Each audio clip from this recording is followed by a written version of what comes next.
I don't know if you realize this, but in just a few minutes' time, you have turned my entire life around. Well, you should feel encouraged. You know, the dean and I were roommates at medical school, so no harm in asking him, is there? No, I suppose not, but it doesn't guarantee that he will still get into medical school. No, I understand that.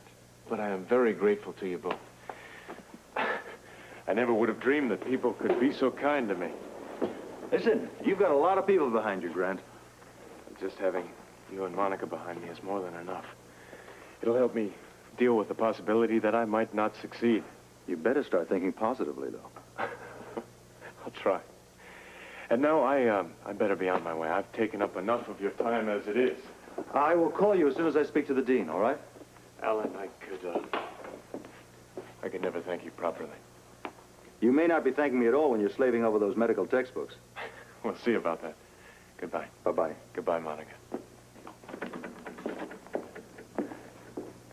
Anytime you want to start in on me, Monica, just go for it. I don't know where to start. I am flabbergasted. I'm absolutely flabbergasted. There's no harm in helping him. Harm?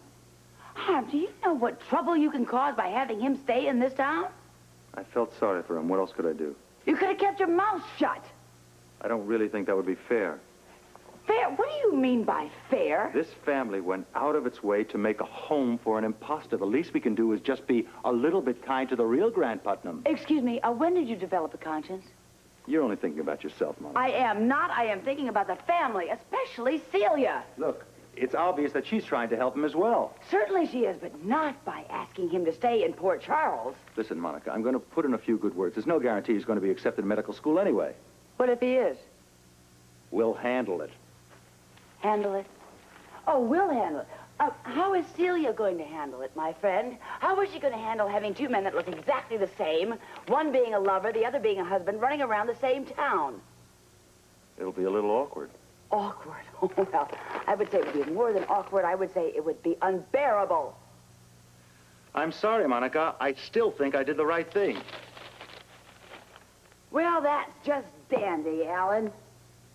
While you're sitting there so smug, you might consider that you have caused more trouble for Grant and Celia than you could possibly imagine.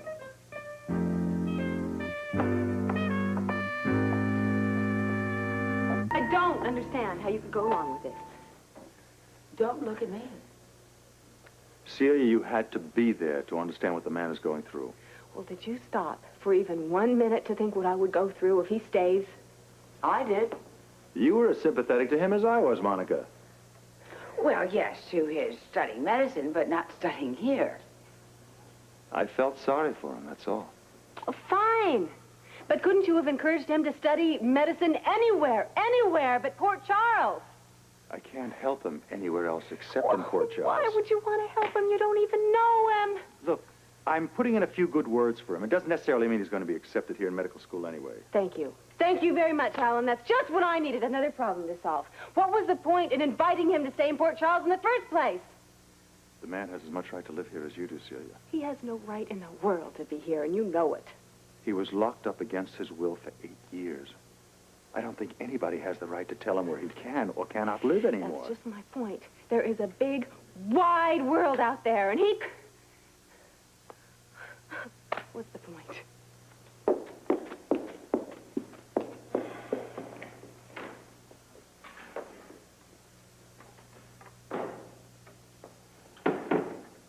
What's your problem?